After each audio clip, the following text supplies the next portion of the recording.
Melfiora is calmly sitting on a park bench enjoying what looks like a perfectly made sandwich. She eats with such satisfaction that it catches the attention of an older man passing by. Melfiora lifts the basket of food and offers to share. The man eagerly accepts and takes a generous bite, and his eyes light up immediately. The flavors are so rich and well-balanced that he blurts out that he could eat it forever. However, when he casually asks about the meat, Melfiora calmly replies that it's made from backhorn.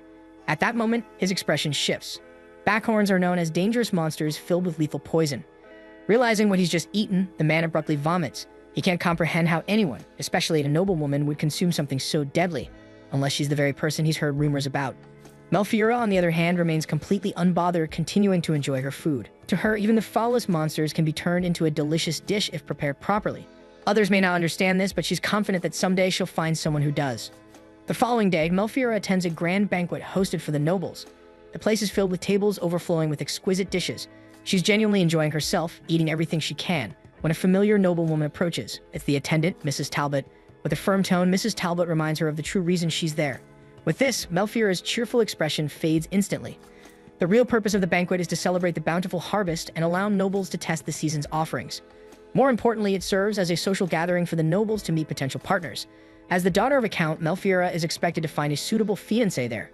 Faced with her stepmother's threat to send her to a convent if she fails to find a partner this year, Melfiora has little choice but to comply. Even her father says he would accept someone as lowly as a knight, so long as they are decent, just so she can finally secure a match. Reluctantly, she attends the banquet. However, as she scans the room, she notices the nobles whispering harshly behind her. In that moment, Melfiora realizes that no noble truly wants to be associated with her. Melfiora decides to head to another section of the banquet where the knights have gathered, thinking she might find a potential fiancé among those who don't recognize her. However, her thoughts are abruptly interrupted when chaos erupts and an enraged monster suddenly appears. The guests instantly scream and scatter, fleeing in panic. Amid the commotion, Melfiora notices an elderly couple struggling on the ground. She rushes to them and urges them to escape together, but before they can move, a mad backhorn emerges right in front of them. Her instinct tells her to run, but seeing the couple's terrified faces, Melfiora instead dashes away while shouting to draw the beast's attention, making herself the bait. The monster charges toward her, but just as it's about to strike, she closes her eyes. Then a man arrives, beheading the beast in the blink of an eye. Standing before her is a man with a blood-stained sword. The whispers around her rise, talking about the infamous blood-mad Duke Rogier. His unusual eyes lock with hers, and Melfiora stares in awe. Yet Rogier misreads her gaze, assuming she's terrified of him. He has always been described as an eccentric fiend, and yet before her, he seems strikingly beautiful.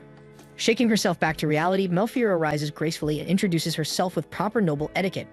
Rogier pauses, surprised that she still thinks of formalities after such a close call. He asks if she's unharmed, but Melfiora focuses on him instead. Blood from the slain backhorn has splattered across his face. With concern, she urges him to rinse it off immediately. She explains that mad backhorn blood carries magical toxins, and if it's swallowed or absorbed, it can cause intense stomach aches and fever. She also adds that if the creature hadn't been mad, its blood could have been used to make sausages with the proper preparation. With that, she insists he clean himself and change at once before any ill effects occur. Rogier, however, seems far more intrigued by Melfiora's extensive knowledge of monsters. She quickly apologizes for talking too much, worried she may have overstepped, but Rogier simply hands her a vial of purified water, pointing out that she might have ingested some of the beast's blood herself. Rogier's gaze then falls on her gown, which is stained heavily with blood.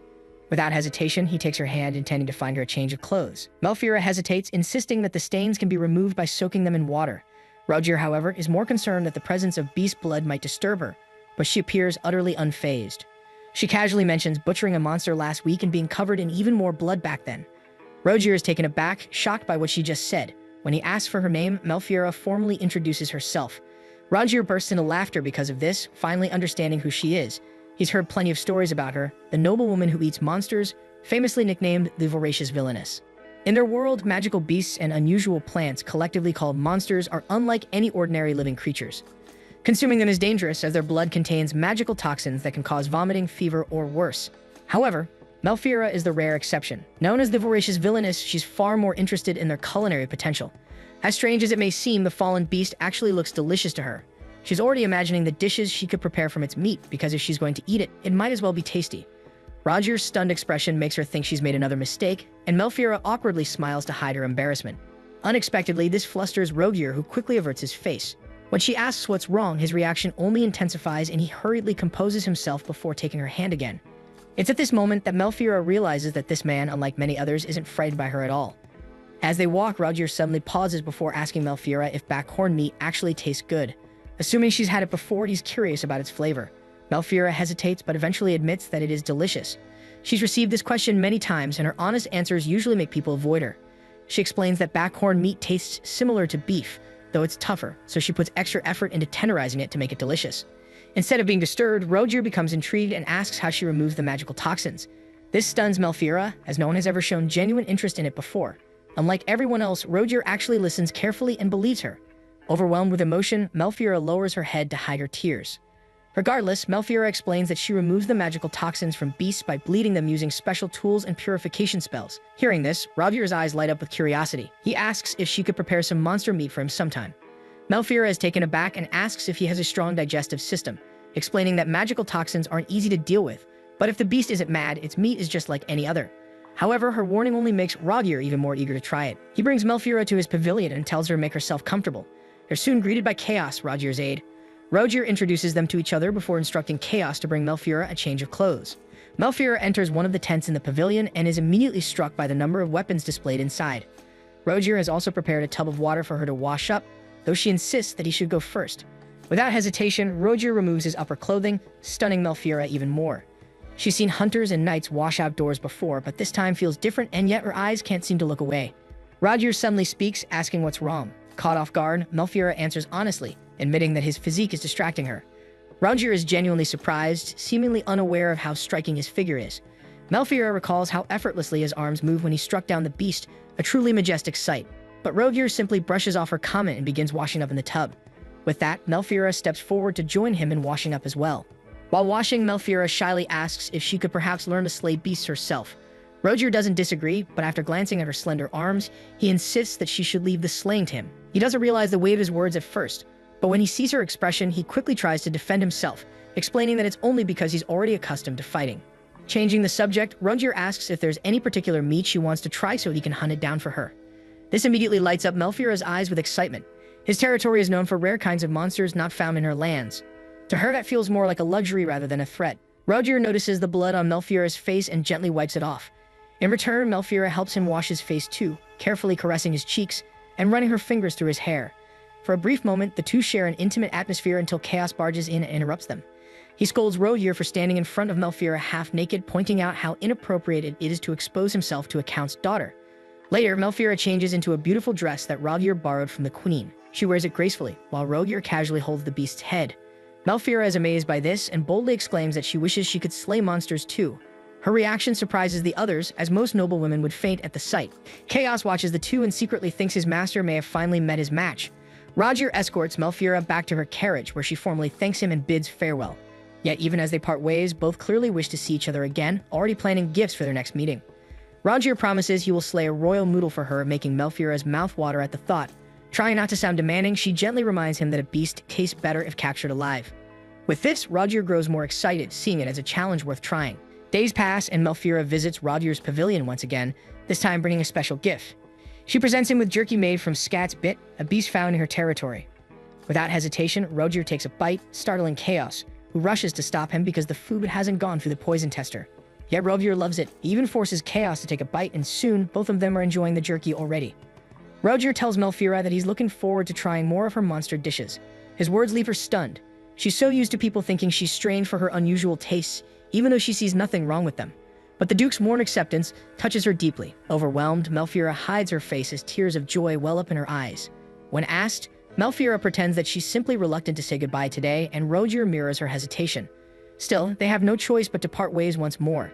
As she leaves, Rogier promises that they'll talk again next time. Malfira has never been fond of banquets, yet after meeting him there, she truly enjoyed herself.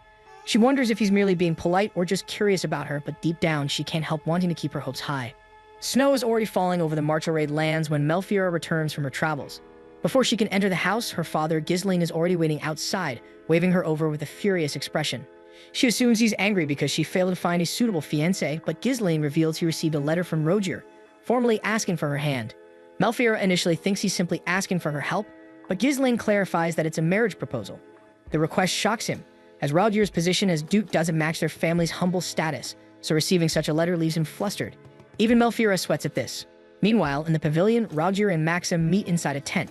Rogier reports everything that happened during their hunt, explaining how he carried out his plan without casualties. Maxim is satisfied with the result, but he notices Roger's formal tone and brings it up. While Maxim addresses him casually, Roger speaks with distance. He once called Maxim Brother Maxim, but he deliberately avoids it now.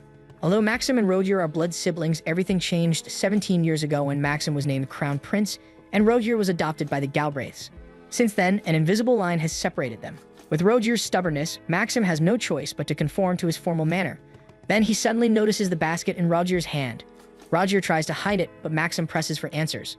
Surprisingly, Maxim seems to know about Roger and Melfiora, and bringing this up catches Roger off guard. Taking advantage of the distraction, Maxim snatches a piece of jerky from the basket. Roger tries to stop him, but Maxim quickly takes a bite. Impressed by the taste, Maxim asks about the meat, and Roger admits it's Skatspit jerky, which is a spiny monster, so Maxim grows intrigued and assumes Melfiora prepared it for him. When Maxim hears his brother speak of Melfiora so fondly, he asks what Roger plans to do next, knowing it's unlike him to take an interest in someone so quickly. Roger, however, brushes off his words, saying he'll be on standby before leaving to return to his men, ignoring Maxim's attempt to stop him. Roger is frustrated by his brother's words, but he can't deny that Maxim has a point. After all, he rarely talks to anyone like that. Melfiora's image lingers in his mind, still unable to believe that she's actually called the voracious villainess. He remembers the way she fearlessly shielded an elderly couple at the banquet. Deep down, he knows she has managed to captivate him completely. Chaos and several men soon approach Roger to report that the Backhorn's habitat is now under control. Pleased with the news, Roger also relays Maxim's orders, but Chaos seems more curious about whether Melfiora will attend their future banquets. Roger notices his teasing and immediately suspects Chaos of telling Maxim about her, though Chaos quickly denies it. Left alone, Roger's thoughts drift back to Melfiora. He remembers how she didn't believe him at first. The tears in her eyes reveal how accustomed she is to being pushed away. With that, he makes a vow, promising he'll never let her wear that expression again. Meanwhile, back at home, Melfiora still can't believe they received a letter from Roger. Ghislaine informs her that it arrived 7 days ago, delivered by a messenger riding a blaze eagle encased in a luxurious jewel bearing the Galbraith crest. Hearing this, Melfiora regrets not seeing the magnificent bird herself, and even her father admits how beautiful its feathers are before steering the conversation back to the proposal. Ghislaine wants to know exactly what happened between her and the Duke at the banquet. Melfiora recounts everything honestly, but Ghislaine remains unconvinced, as it was only their first meeting after all. As she reads the letter again, Melfiora doubts the sincerity of Roger's words, suspecting there must be another motive behind his sudden proposal. Ghislaine also shares her doubts and decides to draft a response while they think of a proper reason to turn him down. That same night, Melfiora has just finished her bath when she notices the letter on her table. She reads it again, admiring the Duke's name, but her thoughts quickly return to her father's words. It was only their first meeting, and perhaps their excitement over monster meat had carried them away. Then a thought sparks in her mind, realizing Roger likely has no one to share his fascination with monsters and has no one to talk to about them. Since Melfiora enjoys eating monsters, she can imagine the connection he might have felt between them. Suddenly, the letter in her hand begins to glow. It starts by recalling their encounter at the banquet and mentions his subordinates trying the jerky she made. But in the final line, he writes that he will visit her on the 18th of the month of Sirius. Melfiora and Ghislaine exchange confused glances upon reading this, realizing that the said date is already tomorrow. Going back to her room, Melfiora feels flustered, though she still doubts Roger's true intentions. Yet with their meeting scheduled for tomorrow, there's no point in worrying too much. Seeking comfort, she holds the framed photo of herself with her mother from when she was younger. Speaking to it as if her mother were there, she tells her about Roger's proposal and wonders whether the Duke will appreciate the viability of all types of meat, just as her mother once had. Her thoughts drift back to those childhood days watching their family lands with her mother. The land was cold and barren, and her mother had asked her for help. It was then that Melfiora inherited her mother's research. Even though the world has yet to recognize it, she works tirelessly, hoping one day it will. The next day, her stepmother Celia knocks on Melfiora's door and finds her still unprepared. Melfiora fumbles for excuses, though the truth is she hasn't even woken up until Celia arrived. Celia walks in and inspects the room before scolding Melfiora for neglecting her appearance after being told to find a fiancé, calling it a disgrace to her noble title. She also brings up Roger, warning that despite his high birth, he is infamous as a violent, bloodthirsty, blood-mad duke. Then suddenly, cries of dragons fill the air. Melfiora rushes to the window and sees a flock of dragons soaring across the sky. Looking closer, she realizes Roger has arrived, riding his dragon along with a few of his men. As they speak briefly from the window, Celia orders Melfiora to shut it immediately, but she refuses. Instead, she tells Roger to wait in the pastures in the north, where they will have their formal discussion about his marriage proposal. Without hesitation, Roger departs and Melfiora, after closing the windows, remains stunned and flustered, hiding her face behind the curtains to conceal her reaction. So many thoughts and admiration run through Melfiora's mind that she almost doesn't notice Celia calling her repeatedly. Her stepmother explains that she isn't feeling well and wants Melfiora to inform Ghislaine for her. Though Melfiora wishes Celia would stay for the discussion about the marriage proposal, Celia insists on leaving, claiming her father's permission is enough. She even makes harsh remarks about Rogier, finding it improper that he arrived on a dragon, but Melfiora cannot accept her insults.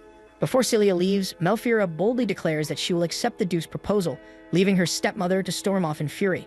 Later in the pasture, Melfiora finally meets Rogier and they catch up, though she can't help feeling self-conscious about her appearance. Chaos also soon arrives, apologizing for the earlier confusion and sudden visit, explaining that Rogier could no longer wait for her response. As the three continue to talk, Rogier suddenly becomes serious and admits he is curious about one thing. With this, he holds Melfiora's hair intently and inspects it, wondering why it is so soft and fluffy, even though Melfiora thinks it is simply a mess.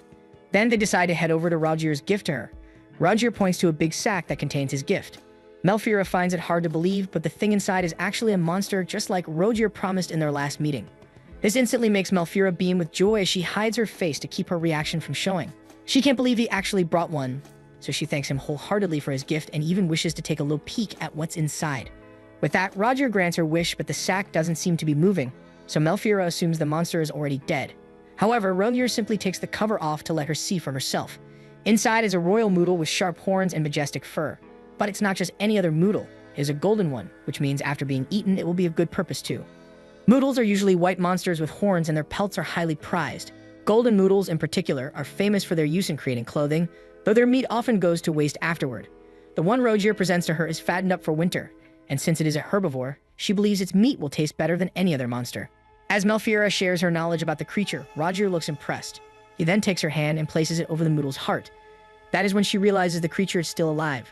Rogier has only put it to sleep using magic. Deep inside, Melfiora is already imagining the grand feast she can prepare using its meat. Despite her thoughts, she is overwhelmed with excitement, flustered, and unable to contain her joy, and she keeps thanking Rogier repeatedly. As Ghislaine and his men also arrive, the two parties begin to formally talk. Ghislaine and Rogier greet each other properly before moving straight to the main topic. Melfiora almost forgets that Rogier is actually there to ask for her hand in marriage. While the conversation continues, Melfiora asks her father for permission to allow the dragons to hunt in the mountains, but he mistakenly assumes the moodle is meant to be food for them. Unbeknownst to him, it is actually for his daughter. Ghislaine is surprised to learn that the Duke already knows about Melfiora's unusual taste for monsters, but Melfiora mentions that Rogier even wants to taste her cooking, so she would also like to open a research facility for him. Ghislaine hesitates for a moment, unsure about it at first, but Rogier suddenly speaks up. He explains that he understands Melfiora's habits and is fully aware of her reputation. Realizing Rogier is truly interested in Melfiora, Ghislaine is touched, but Rogier quickly speaks, explaining that they need to deal with the moodle before it wakes up. Only then does Ghislaine realize the creature is still alive. They come closer to inspect it, and Ghislaine admits it is both a valuable and dangerous gift. Since Rogier is the one who asked Melfiora to cook it for him, he wants to watch her prepare it. Ghislaine notices how fond Rogier is of her unusual hobby and grants his request, allowing his dragons to feel at home and ordering Melfiora to accompany Rogier to the research facility. They ride the dragons to reach the place, and since it is Melfiora's first time, she is thrilled by the experience. Rogier jokingly warns her not to eat his dragons, and Melfiora defends herself earnestly. Soon, the research facility comes into view below, so Melfiora orders Rogier to descend. Her voice, however, carries a hint of nervousness. It is her first time showing someone how she prepares monster meat, and this place is her late mother's research facility. As they approach, Melfiora reflects on her situation. If the Duke truly accepts her, her father will surely feel relieved. Determined, she decides to let Rogier see everything, and with that, she will also let him see the true reason behind her unusual taste for monsters. That quiet thought lingers in her mind, wondering how Rogier will react once he learns the truth. At the facility, Rogier immediately notices the magic circle with ancient language carved into the floor. Melfiora explains that the circle was originally created by her mother, but she made some improvements to it as well. This will also be where they begin processing the monster. As Rogier studies the inscriptions, he realizes that the circle is designed to allow Melfiora to absorb the magical toxins from monsters. However, he can tell that this circle alone isn't powerful enough to fully extract everything. Melfiora leads him deeper into the facility where she retrieves another tool she uses, a cloudy quartz that extracts both magical energy and blood. Rogier is impressed by how exquisitely crafted it is, but that's not all. Once Melfiora channels her magic into it, the quartz appearance begins to change gradually. Then, Melfiora makes a bold request to Rogier. She wants to see the decapitation technique he once used on monsters again. Outside, the golden moodle is already laid out in the magic circle, and Melfiora prepares to begin her ritual. However, handling such a massive beast can be challenging, so she asks for the knight's assistance. Rogier raises his hand to signal them, and the men quickly rush to the moodle to start dehairing it. Rogier explains that his knights are not only responsible for subjugating monsters, but also for collecting their pelts, horns, and claws for resources. In fact, shaving fur is one of their specialties, so they manage to finish dehairing the moodle in no time. Melfiora then places her hand on the golden fur collected from the moodle, But more than anything, she's thrilled by the thought of the different dishes she'll be able to create using the royal noodle's flesh. At the same time, Roger prepares to decapitate the monster. But before he can act, Melfiora recites a prayer for the creature as her way of showing respect for its precious life. She then uses the magical language to activate the circle, and only then does she allow Roger to move. Roger swiftly draws his sword and, with a single blow, beheads the massive monster. As expected, Melfiora is astonished by his flawless swordsmanship. Afterward, Melfiora begins extracting the noodle's magical energy and blood. She uses the cloudy quartz and once again recites a prayer in the magical language. This time, the noodle's blood starts to levitate and flow into the quartz. As the liquid continues to pour in, Melfiora notices the sheer amount being absorbed. Cracks begin to appear across the quartz's surface due to the overwhelming volume. This startles her, as this has never happened before, but she can't stop the ritual now. Seeing her distress, Roger immediately asks what he can do to help, and Melfiora instructs him to fetch another piece of cloudy quartz. Roger acts swiftly, replacing the cracked one with a new one. With this, Melfiora regains confidence that she'll be able to finish the extraction. She then recites her final prayer, channeling her magic until everything is fully absorbed into the quartz. However, the ritual drains much of her strength, and she nearly collapses, but Roger moves in time to catch her. Afterward, the knights inspect the noodle's body. They expect it to look disheveled after such a powerful ritual, but to their surprise, it remains fresh and intact. Melfiora explains that she only extracts magical energy and blood, as removing moisture would make the meat tough. By retaining its natural moisture, the flesh will have a flavorful texture.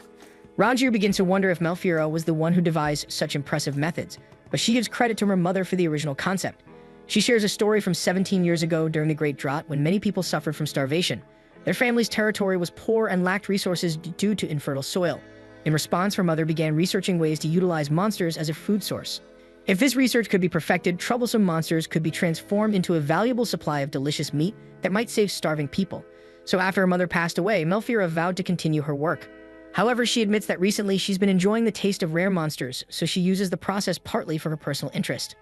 Then Roger asks about the extracted magical energy from the monster, and Melfiora casually explains that it's mainly used for making fire, as it can sustain both cooking and lighting for up to 2 months.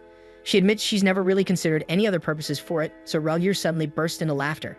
Although Melfiora's innocent use of the energy isn't problematic, her research surpasses even that of royal mages, so if such concentrated magical energy were mishandled, it could easily be weaponized to destroy nations. Melfiora freezes, realizing she had never thought about it before, as she's used to handling smaller monsters. Roger's tone then softens, explaining that while rumors remain rumors, careless handling of such power could lead to great tragedies. With that, he vows to protect her from any harm that might come her way, which deeply touches Melfiora. However, Roger then brings up another rumor, something about her supposedly sipping blood. Melfiora quickly denies it, assuring him she has never done such a thing. His expression then turns serious as he admires her striking hair and eyes, declaring that he'd be willing to lay down his life for her. Melfiora snaps back, thinking he's just teasing, but he insists he's sincere. Flustered, she compliments his eyes, hair, and even his cape and dragons in return. Both grow increasingly embarrassed until chaos interrupts the moment. Melfiora quickly shifts the topic, saying they should start preparing the meat already. As Roger watches his dragons devour their food, Melfiora arrives with the official hunting permit they'll need to enter the mountains. Roger is delighted, explaining that his dragons have been complaining about their current meals, as they have quite the insatiable appetite. While they talk, Roger's stomach suddenly rumbles, surprising even him. It's actually the first time he's felt such a strong hunger, but the royal noodle's flesh laid out before them is enough to stir anyone's appetite. Talking about the meat makes them both even hungrier, so they decide to slice off a small portion to grill and eat. Naturally, they target the rarest and most prized cuts, so the two exchange a knowing smile, already anticipating their little taste test before the rest of the work begins. They prepare small cuts of meat for a quick barbecue, and Roger hands Melfiora a bottle of special herbs. She takes a small taste and is instantly delighted by the rich aroma and flavor. It turns out Roger took it from their head chef without asking. Laughing it off, they remind themselves that this is just a simple taste test, not them sneaking around behind their companions' backs. They sprinkle the herbs over the meat, then use the monster's blood to ignite a steady flame. Once done, they place the meat on the grill. For safety's sake, they agree to wait until it's fully cooked before eating. However, Roger can't help but complain impatiently. As the meat continues to look more appetizing, Roger grows increasingly impatient, though it still needs more time on the grill. Just then, Chaos spots them cooking and immediately accuses the two of sneaking snacks while acting all lovey-dovey. Roger quickly defends himself, insisting they weren't doing anything suspicious, though the scene is clearly obvious. To divert the situation, Roger hands Chaos the hunting permit and tells him to take and feed the dragons while he stays behind with Melfiora. Chaos teases him, pointing out that the dragons are already whining from hunger while he's sneaking bites. Reluctantly, Roger offers him one skewer, but before they know it, the rest of the men appear behind Chaos, expecting their share as well. Melfiora gives her permission, since the knights are usually stuck eating awful monster meat. So they cook more and the men gather around the grill. Roger prepares a plate for himself, but Chaos interrupts, insisting on tasting it first. Roger refuses, prompting Chaos to tease that Melfiora wouldn't like his attitude. The two end up bickering like children over the first bite. Finally, Melfiora calls Chaos over to test a skewer she's prepared. With one bite, Chaos is instantly delighted. She casually asks if he feels anything strange, though what she truly wants to know is whether it tastes good. Chaos doesn't disappoint, showering the meat with praise and complimenting it multiple times. He even remarks that it would pair perfectly with a good drink, and Melfiora is happy to hear this as well.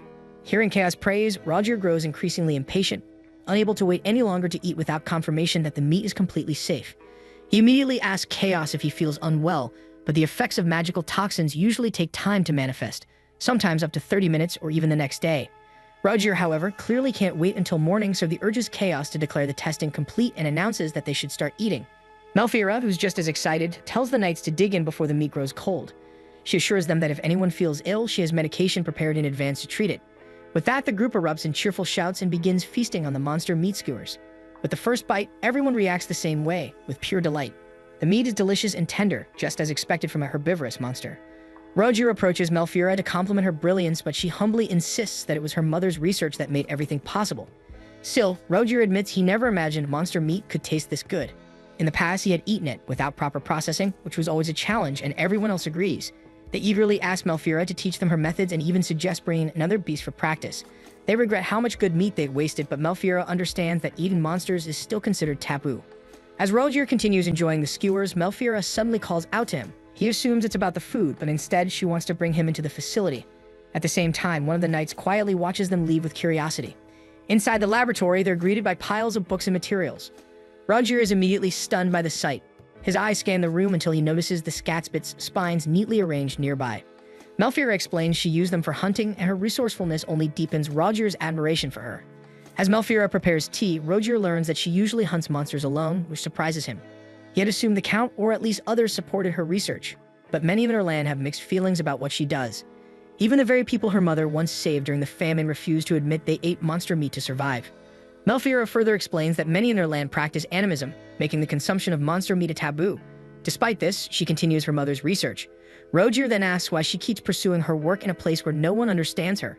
With teary eyes, Melfiora recalls the tragedy that happened 17 years ago, the very same incident that led to Roger's adoption by the Galbraith family. To continue their conversation, Roger gently pulls Melfiora to sit on the couch. He senses that speaking face-to-face is difficult for her, so he tells her she doesn't need to look at him while talking. He wants to hear more about her story. After all, he came here to ask for her hand, but Roger already knows from his personal investigations that Melfiora is shunned by high society. She believes that marrying her will only ruin his reputation and become a burden. However, Roger makes it clear that he doesn't want her to give up her research.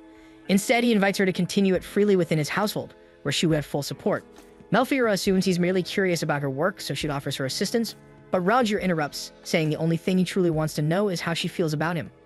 Being widely known as the blood-mad Duke who slaughters monsters, Roger wants to know Melfiora's opinion of him. In that moment, Melfiora realizes that when he said he wanted to understand her, what he really meant was understanding her feelings toward him. Melfiora scrambles for an answer, blurting out that she doesn't find Roger scary at all. In fact, she thinks he's rather handsome. Her words immediately fluster Roger, leaving Melfiora to believe she might have said something wrong. She insists that many others would probably agree with her, yet Roger only looks away in embarrassment, which confuses her even more. As Melfiora continues to praise every detail of Roger's appearance, he struggles to believe her sincerity. He thinks she should be frightened of him, especially of his life as a monster slayer, but instead her eyes shine with pure admiration. She tells him she'll never forget how bravely he fought the monster during the banquet. Roger mutters that being constantly splattered with monster blood and lacking refinement hardly makes him admirable, but Melfiora disagrees. To her, the courage to fight is more noble than any title. After a pause, Roger shifts the topic and asks what Melfiora truly thinks of him as a fiancé. She has never seriously considered it before. If they were engaged, his title as a duke would easily fulfill her father's expectations, though their difference in status might still become a concern. Melfiora quietly reflects, imagining what her daily life would be like by his side. The thought of seeing Roger from morning until night makes her heart flutter, yet she knows how insignificant she might appear beside him. Her life has always revolved around research, and all she's ever wanted was a partner who would let her live freely and pursue her passions. Her silence prompts Roger to call her name, and Melfiora remains lost in thought. If his father were to approve of their union, her days might feel like paradise, yet she wonders if that happiness would come from love or simply from fulfilling a well-calculated dream. After some thought, Melfiora answers Roger's question with one of her own. Why would he choose her as his fiancée, when so many noble women surely seek his hand? Moreover, she doubts his people would ever accept her. She's the shunned, voracious villainess. Her reputation could tarnish Rodier's name and affect how others see him if they were to marry. But Rodier disagrees. He believes his people would come to like and accept her. He brings up the Urzani Woods, a vast forest within their lands overrun by monsters. No matter how many he hunts, more always appear, and the magical toxins building up there drive the creatures mad. Rodier explains that protecting their territory is both his burden and the duty that comes with the Galbraith name. To him, monsters have always been enemies to slay, so it surprises him when Melfiora admits she actually enjoys eating them. Watching her prepare monster meat opens his eyes to a completely different perspective. As soldiers, they sometimes eat monsters for survival, but none ever thought to properly drain their magical energy first. Rodier admits her method is brilliant, though Melfiora still feels it's not enough for her to be accepted in his lands. She reflects on how her research might help Rodier and his people. If her studies could contribute, perhaps her late mother's work would finally see the light of day. Her thoughts are cut short when Rodier speaks again, promising her everything, including protection from the cruel rumors that haunt her name. He sincerely wishes for her research to thrive and serve his people's future. For a moment, Melfiora doubts him, assuming his proposal is purely practical and devoid of romance. Yet she eventually gives her answer. She admits that his offer would save her, even if she feels unworthy of someone like him. Rodier misinterprets her hesitation as rejection, but it's quite the opposite. Melfiora gladly accepts his proposal, driven by her passion for research. She explains that while other women may have their hobbies, her joy lies in her studies. Since Rodier's duty is to hunt monsters, she promises to prepare delicious meals from his hunts, so none of the meat goes to waste. She continues eagerly, listing the many ways she hopes to serve him. But above all, she expresses how honored she feels to marry him. Her words make Rodier blush, though the tender moment is cut short when Claude appears at the doorway. He announces that the mansion is ready to receive them and that Count Ghislaine is waiting, prompting the two to rise and leave together. On their way to meet Ghislaine, Claude discreetly stops Melfiora, advising her not to speak too openly about her research or the condition of their lands with strangers. Rodier overhears this and senses something peculiar about Claude's tone, realizing he must have caught parts of their earlier conversation. Still, such caution is understandable. After all, a duke with a tainted reputation proposing to a count's daughter would naturally draw suspicion. When Rodier finally meets Ghislaine, he presents the contract for their engagement. Ghislaine remains uneasy, uncertain whether Rodier truly intends to marry his daughter. But Rodier feels nothing but pride at the thought of bringing Melfiora to his lands. Ghislaine, though thrilled, cannot entirely shake off the memory of the banquet incident.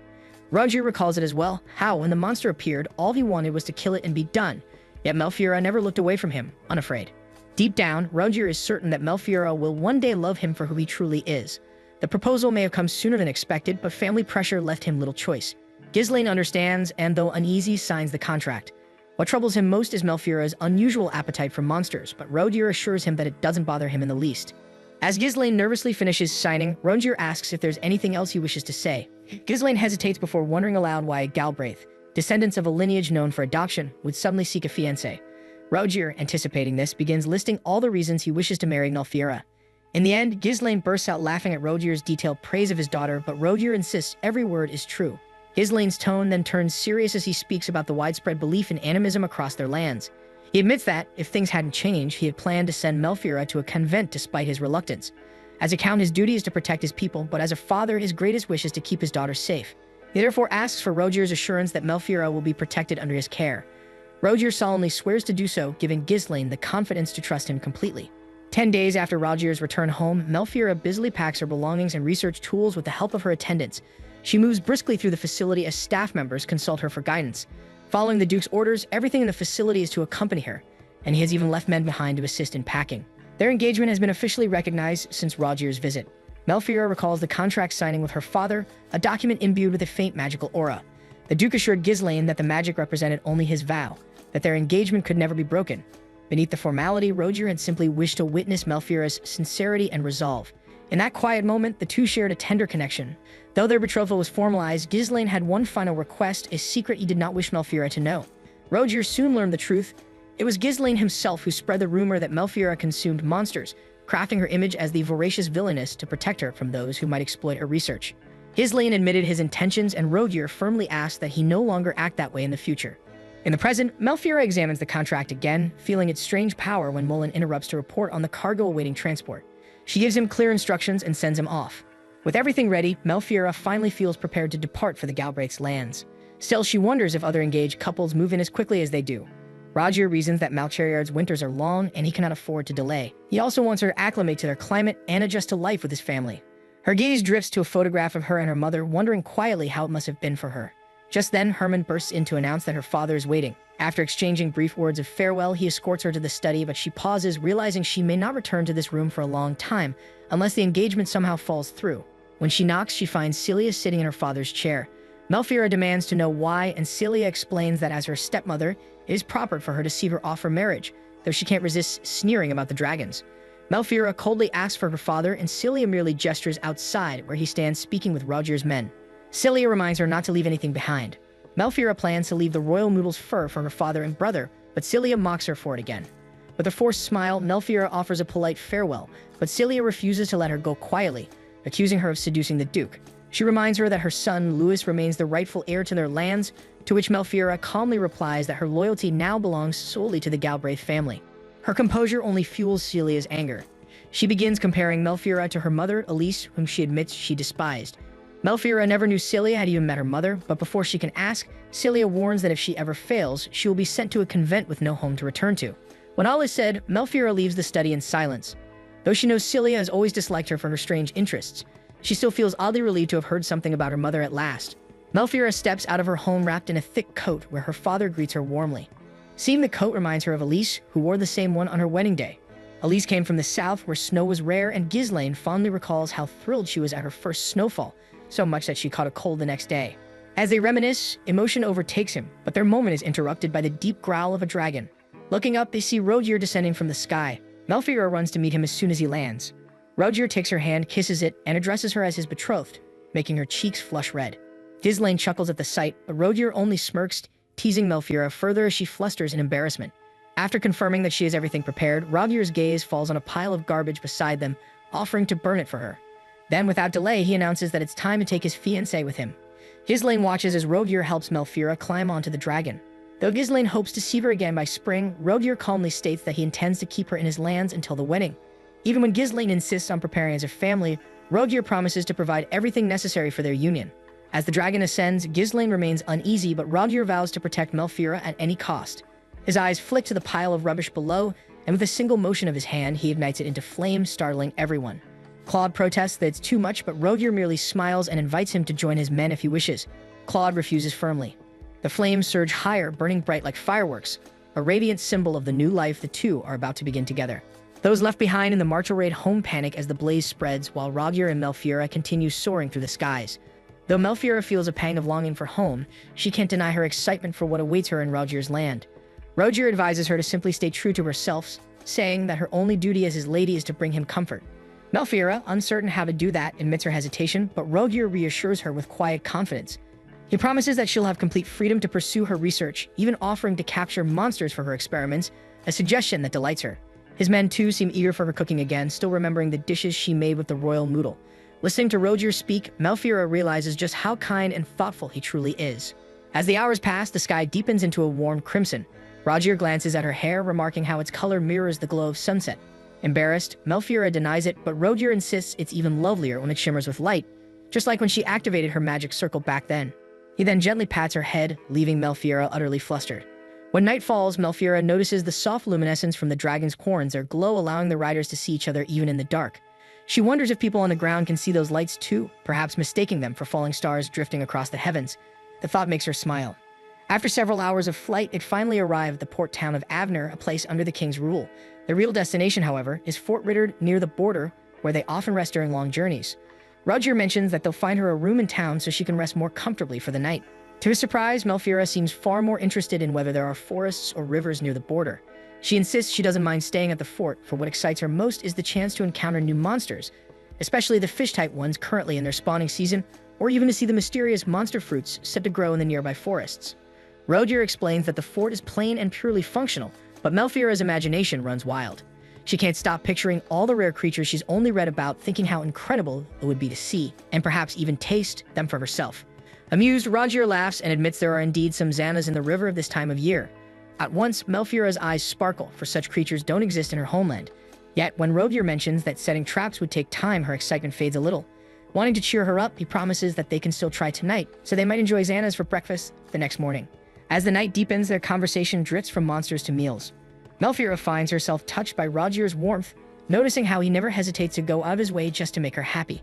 Remembering Chaos' words that Rovier's men were used to eating poor-quality monster meat, she asks him about it out of curiosity. Rogier admits it's true, though he can hardly call it proper cooking. The meat, he says, was always tough, gamey, and barely edible. During long expeditions, they had no choice but to roast it thoroughly to avoid getting sick, but even then, it often caused stomach aches. Melfiora quickly guesses that they hadn't removed the magical toxins properly. Rogier recalls trying various kinds of monsters, but none ever proved suitable for eating. In fact, he confesses that he once collapsed from the toxins himself and barely remembers what happened afterward. Before they know it, the journey has brought them to their destination. Rogier tells Melfiora to hold on tight as the dragon descends. He carefully guides it downward until they land safely at the fort for the night. As Rovier's men arrange accommodations with the caretaker, they mention that their commander has brought a lady with him, much to the caretaker's shock. He immediately apologizes, worrying that their quarters might be too plain for a noblewoman. From behind, Melfiora peeks out, wanting to assure him that she needs nothing fancy at all. Just then, Rogier calls to her, suggesting they unpack what they'll need for the night. As Melfiora rummages through her things, he gently insists that she rest in town instead. But Melfiora's mind is already set. She prefers to stay at the fort. Its simplicity reminds her of her research facility, where she often fell asleep on the cold floor after long nights of study. Though Rogier remains unsure, she smiles reassuringly, confident that as long as he is there, she'll be perfectly fine. Rogier shows her a modest room with only a bed and a small table. He insists she rest after their long flight, but Melfiora assures him she still feels energetic. Suddenly, she catches a faint scent and follows it curiously, which makes Rogier a bit uneasy. She soon discovers two men by the furnace cooking simple grain porridge. Startled by her sudden appearance, the men freeze, but Melfiora offers to help. She insists that plain porridge won't be enough to fill them, so she unwraps a portion of leftover moodle meat and suggests adding it to the pot. Seth hesitates. He wasn't part of the taste tests back in Marcha Raid and fears the monster meat might be unsafe. Mullen, however, encourages him, explaining that Melfiora herself had prepared that special meat. Still, Zeth asks whether anyone suffered side effects. Mullen confidently replies that everyone was perfectly fine. To convince him, Melfiora slices a small piece of meat and grills it herself. When it's done, she offers it to Zeth, assuring him that she's already removed the magical toxins. But Zeth still eyes it suspiciously. Before he can refuse, Mullen steps forward, eager to try it himself. Melfiora quickly prepares another slice for him, and Mullen takes a big bite without hesitation, instantly delighted by the flavor. He starts describing it in detail until a dry, sarcastic voice cuts through the air. Both men freeze and turn to see Rogier standing in the doorway, clearly sulking. He asks Melfiora if he might have a taste as well. Flustered, she takes his hand and leads him to the furnace, insisting she'll prepare a piece just for him. Rogier tries to remain composed, though his sharp gaze lingers on the two men. After she grills a skewer for him, Melfiora shyly offers to feed him herself, but Rogier refuses to open his mouth, leaving her exasperated. Remembering how her nanny used to feed her younger brother, she tries a playful approach, urging Rogier to open wide, but he remains uncooperative. Finally, she recalls how her nanny would always call her brother by name to get his attention. Dropping her usual formality, she calls out Rogier's name directly. Startled, he looks at her and she immediately slits the meat into his mouth. Rogier chews, then admits that it tastes good, much to Zeth and Mullen's relief. Encouraged, Zeth finally eats his portion and is pleasantly surprised. Overjoyed, Melfiora suggests mixing the remaining meat with vegetables into the porridge, while Rogier continues to sulk in silence. That night, everyone eats together, delighted by the flavor. Melfiora beams with pride when Rogier asks how she prepared it. She explains that she simply diced the meat, fried it lightly, and mixed it into the porridge. To her surprise, Rogier scoops a spoonful and feeds her himself. Embarrassed, she tries to insist she can eat alone, but he continues until her bowl is empty. As they talk, Rogier tells her she should address him less formally, just as she did earlier. He reminds her that most engaged couples do so. Though it feels strange, Melfiora realizes she must get used to it eventually. Her cheeks redden as she repeats his name, and Rogier, amused, suggests she give him a nickname instead. After thinking for a moment, she shyly chooses to call him by his second name. At once, Rogier's eyes glimmer faintly, and he quickly turns away to hide them. Alarmed, Melfiora calls for help. When Mullen rushes in, Rogier explains that he merely lost control of his magic for a moment. Melfiora is still shaken, wondering if it was caused by the monster meat she fed him.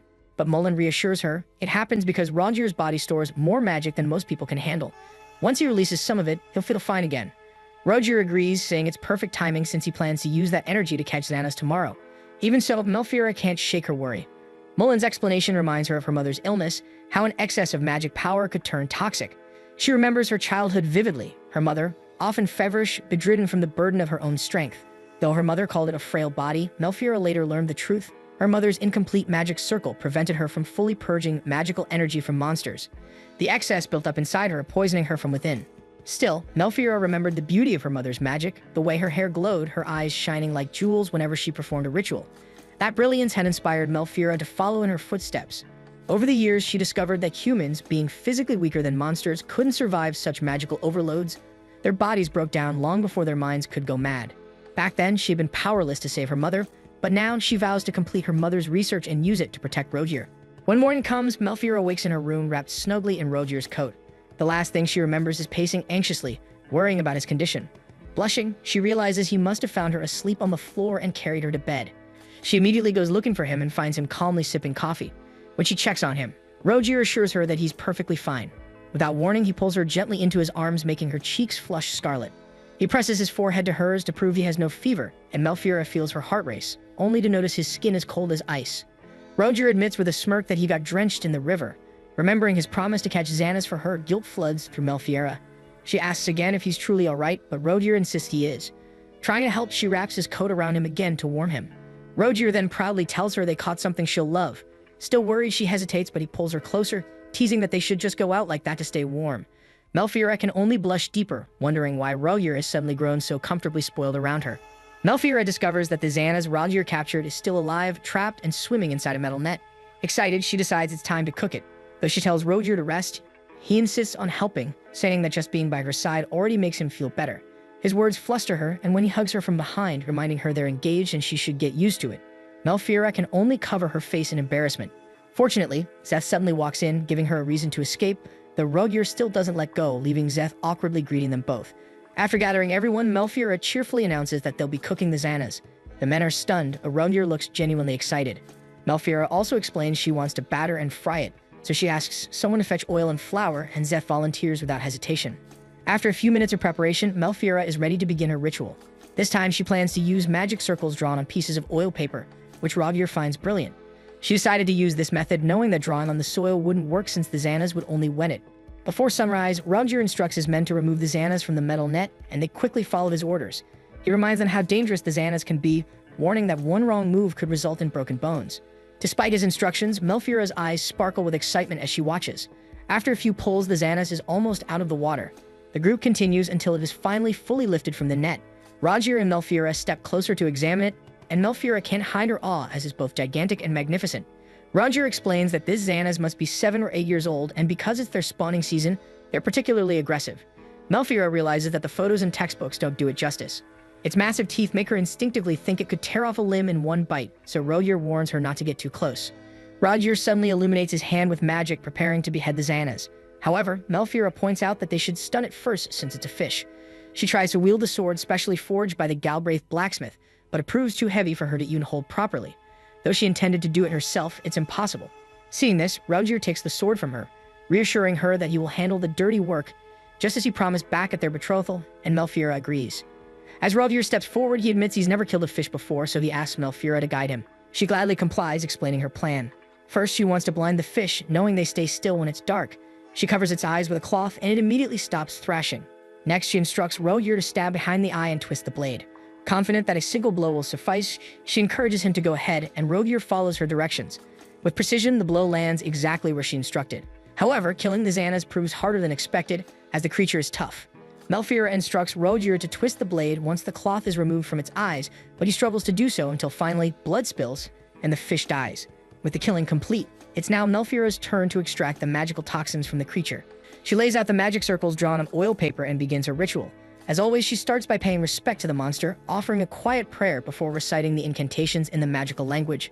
Slowly, both the magic circles and Melfiora herself begin to glow as the magical toxins are drawn out. Although the Xanas isn't very bloody, the extracted toxins are thick. What unsettles her most, however, is the way her hair starts to stand every time she performs the ritual. Once the ritual is complete, Melfiora hands the flask to Rogier. After assessing the Xanas, she decides it's safest to remove the head, tail, and scales, wanting to learn how to do it herself so she won't trouble Rogier every time she asks him to teach her. Rogier laughs while tapping her head and tells her not to hold back, as he will always help her gladly, pointing out that he enjoys cooking monsters with her, and Melfiora feels the same way. Looking back on her past, she's always handled such tasks alone, but this time, Rogier and his men are assisting her, which gives her joy. Melfiora instructs the men to remove the head and organs of the Xanas, prompting Rogier to once again ask for her guidance. Patiently, she explains each step in detail. Though the angle is challenging, Rogier raises his sword, his eyes glowing with magic, and with a single strike, he cleanly beheads the fish. Excitedly, she calls for Mullen to take a look, proudly pointing out Rogier's flawless work. Mullen quickly agrees, admitting that even as a fellow man, he's always admired the Duke's swordsmanship. Rogier suddenly appears behind them, curious about what they're discussing. and Melfiora admits they were praising his skill, making him flustered. Seeing his reaction, Melfiora can't help but laugh softly. As the first light of dawn breaks, Melfiora instructs the men to remove the organs next. Since both the head and organs are inedible, she asks Rogier to dispose of them. Without hesitation, he raises his hand and channels his fire magic, burning the remains. Mullen watches proudly and explains that Rogier personally developed this spell to help people safely dispose of monsters' remains. Now that the sun is fully up, it's finally time to cook. But because the kitchen inside the fort is too small, they decide to work outdoors instead. Melfiora agrees, pointing out that it will also make cleaning easier. She then asks if anyone knows how to skin a fish, explaining that the Xana's flesh is softer than most beasts, so she'll need to slice it off carefully. Ambry volunteers, saying he handles delicate furs daily and is confident he can manage. With that, Melfiora instructs Ambry to begin skinning and slicing the fish. He works carefully as he removes the thick skin and neatly portions the meat. Before long, they are left with clean, soft fish flesh. Melfiora immediately notices how well he did and praises not only Ambry, but all the men for their impressive teamwork. She even hesitates to chop the beautiful cuts, knowing how much effort Ambry put into them, but he only tells her not to worry. Mullen, clearly excited, urges her to continue, so Melfiora proceeds with her cooking plan while everyone eagerly listens. Melfiora begins by heating 2 large pots of oil, one hotter and the other cooler, planning to fry the Xanas in 2 stages. Rogier also wants to help, so Melfiora assigns him to watch over the hotter pot. She then mixes flour, water, and a blend of spices to create the batter. Once ready, they dip the chopped Xanas into the mixture before carefully placing them into the cooler pot, and when the fish turns a light golden brown, Melfiora uses a wooden ladle to lift it out. Finally, they transfer the fish into the hotter pot for a quick second fry, sealing in the flavor and crisping the surface. That's how they will achieve the perfectly cooked Xanas. After giving everyone their tasks, the group begins cooking the Xanas together.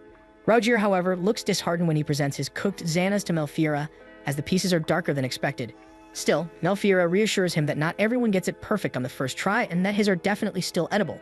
To lift his spirits, she playfully asks him to feed her.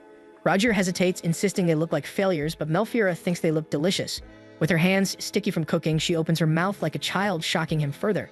She even reminds him to blow on it first since it's fresh out of the oil. Flustered, Rogier carefully blows on the piece and feeds it to her.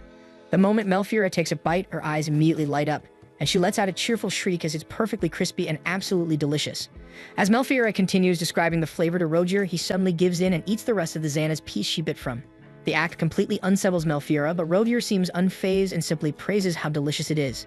His attention soon turns to the perfectly cooked pieces. Melfiora insists on tasting first to ensure there's no poison, but Rogier ignores her warning and pops one into his mouth. He then offers her a piece, and the moment she takes a bite, her eyes widen as it's even more flavorful. Both the crispier ones and the softer ones turn out equally delicious, so they agree to prepare both versions to give people a choice. Rogier even calls Mullen to taste some, making the man beam with excitement. The group continues frying 2 variations of the Xanas until every last piece of meat is cooked. Melfiora thanks Rogier for all his help, but he immediately turns the concern back to her, worrying that she's been standing for too long. Melfiora only assures him that she had a wonderful time because he was with her, which makes Rogier feel accomplished. Then he reminds her that they still need to move indoors for breakfast. Melfiora agrees, explaining that she already asked the fort's chef to prepare bread and vegetables and everything has been arranged in the Great Hall. When she insists that Rogier go ahead and eat first, he tries to protest, but she calls for Mullen, who wastes no time grabbing Rogier by the arm. Rogier protests even more, but Mullen tells him that no one else will eat unless their duke starts first.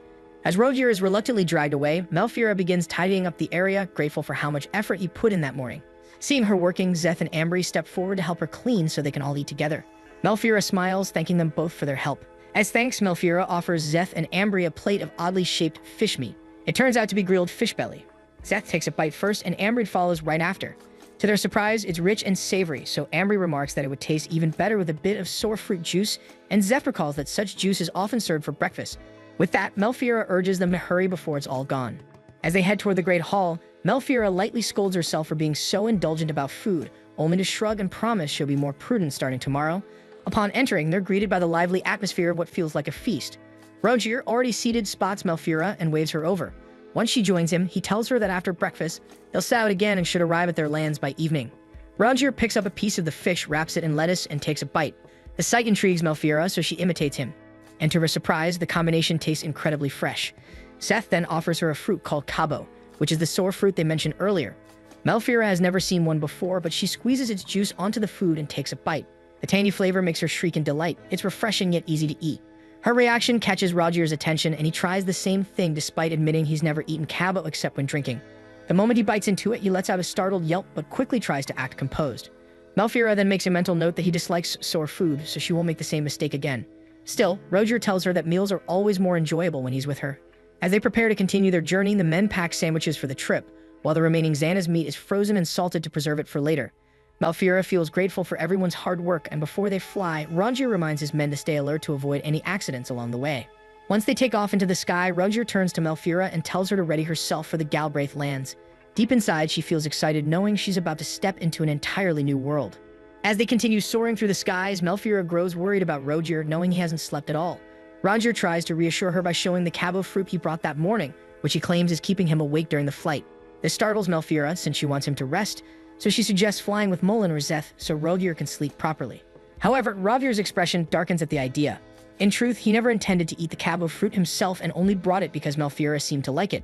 Then he tells her not to rely on other men and only on him. His jealous reaction makes Malfira laugh, which only unsettles Roger further. As she looks at him, she can't help imagining what his life in the Galbraith lands must be like. Every Galbraith knight she has met so far clearly respects him, so she wonders how the rest of the people in his territory see him as well. Malfira becomes curious about Galbraith's lands, so she begins asking Roger about them. Roger explains that there used to be 30 cities and towns, but after the Great Famine that happened 17 years ago, only 12 settlements remain. In Galbraith, they call that famine the Cataclysm because it is the same period when the previous duke passed away unexpectedly and Roger was chosen to succeed him. Malfira immediately wonders how a duke could die during a famine, but Roger clarifies that at that time, an unprecedented number of monsters emerged from the Urzani woods. They couldn't call them fast enough, so their magic power swelled, and many blood-mad creatures flooded into Galbraith. Malfira has never heard this story before, so Roger explains that it's because the last duke fulfilled his duty and lost countless knights to stop the threat, ensuring that no other nations had to suffer from what happened. Even when the king ordered reinforcements from other nations, the catastrophe had struck everyone so severely that most had no knights to spare anymore. Besides, the former duke had vowed to give his life for their lands, as it was a duty someone had to carry on. In the present, Roger and his knights are the ones who inherited that vow. It is the king's command, but it's also the weight that comes with bearing the Galbraith name.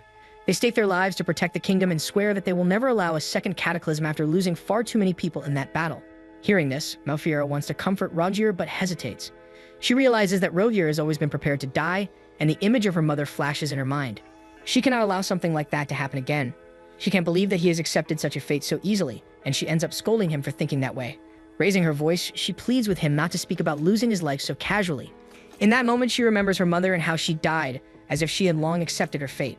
Malfira refuses to let something like that happen again, which is why she stayed devoted to her research, promising herself she would continue studying so no one would have to suffer the same way. Seeing how distressed she is, Roger leans in and reassures her that he does value his life. So Malfira tells him she's there for him, that fate brought them together so she can help him. Even if she isn't in any position to make an oath in his place, she clasps his hand and promises that her magic circle will serve him well. Malfira is determined to protect him and his people, for as long as he allows her to live her life at his side. Roger loves the idea of living his life with her, but he can't bear exposing her to danger, so he vows to protect her, and Malfira wants the same thing. Their methods may differ, yet both of them want to protect each other. Malfira wants to protect him no matter what happens, but Roger simply cannot allow her to get hurt. Her words are full of promise, yet he doesn't know if he could accept them, and the uncertainty makes Malfira tear up even though she tries to hide it. Roger admits that even if it pains him to see her sad, it's something he expected. Then Roger begins to share his own story, and she tells him to pour everything out to her, no matter how big or small. For a long time, Roger wondered how Malfira would react if she learned everything about him. Even though they're already engaged, he's been afraid of disappointing her. But now he wants her to know every part of him so she can understand who he is. There, Roger reveals that he was actually born as the second son of the previous king. Back then, Roger and Maxim lived together in the castle, and compared to him, Maxim carried the same golden hair and deep purple eyes as their father, who was the seventh monarch known for his wisdom, even called the second coming of the sage. Roger, however, caused a stir throughout the kingdom because of his eyes, which could store magic.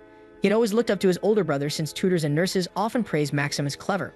Roger, on the other hand, felt embarrassed as he would lose control of his magic and accidentally cause destruction in the castle from time to time. Even so, Maxim always comforted him. Back then, he would lose control of his powers and end up destroying the castle walls before collapsing. Each time it happened, he suffered severe fevers afterwards, so Malfira reminds him that losing control can harm him and even kill him if it worsens. Roger reassures her that he's stronger now, but deep down he can tell that her worries come from someone she lost to the same condition. He assumes it must be her mother, yet he chooses to wait until she's ready to share it herself. When Roger learned to withstand the magic inside him, the only place that would take him was the knights, since officials and servants were terrified of him. That was where he met Chaos, who was always critical of him. And yet he was also the first knight to swear loyalty to him. Chaos could have followed in his father's path and joined the royal guards, yet when Roger was sent to Galbraith, Chaos went with him instead. Hearing this makes Melfira genuinely happy, so Rogier pulls her closer into a hug and quietly asks if she wants to hear the rest, warning her that the next part isn't as pleasant. Melfira immediately guesses he means the Great Famine, but she hesitates, knowing it is one of the kingdom's secrets. Rogier, however, assures her that it's alright since their engagement has already been approved by the king. Even he still finds that surprising since he never intended to marry anyone until he met her. To prevent any disputes, the former king appointed Rogier as the next Duke of Galbraith, while his brother inherited the throne. At that time, the kingdom was already weakened by drought and famine, and the nobles were on the brink of rebellion, so they had no other choice.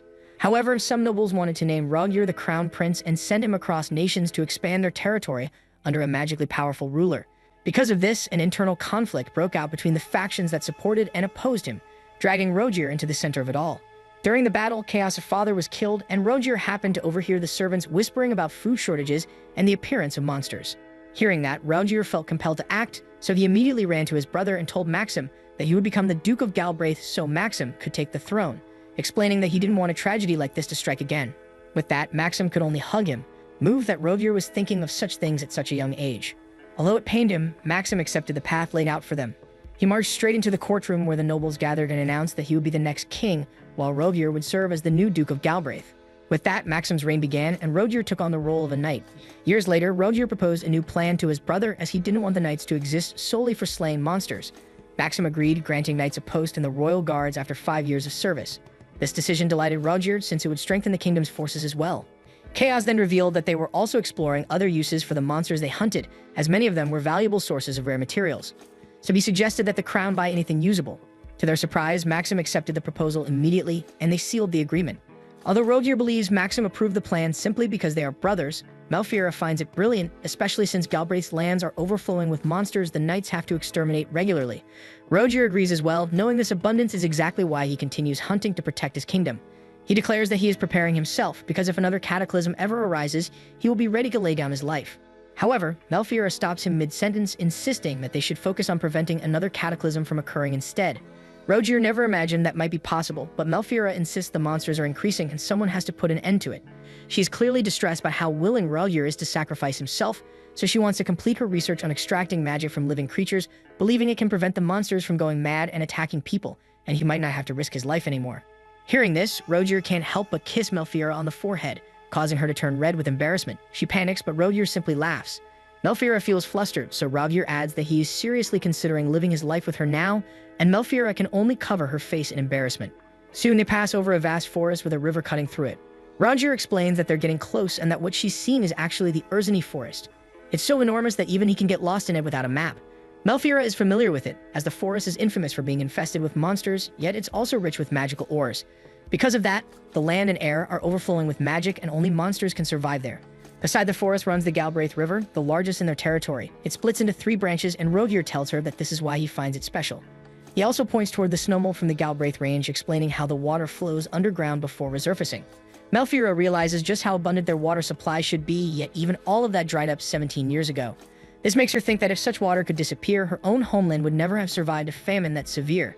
She wants to ask Rogier how a drought like that could occur, but Rogier cuts in first, warning that her sitting position is dangerous, prompting her to turn around. At that moment, Rogier receives a message from his men. A flock of Forns is approaching from behind.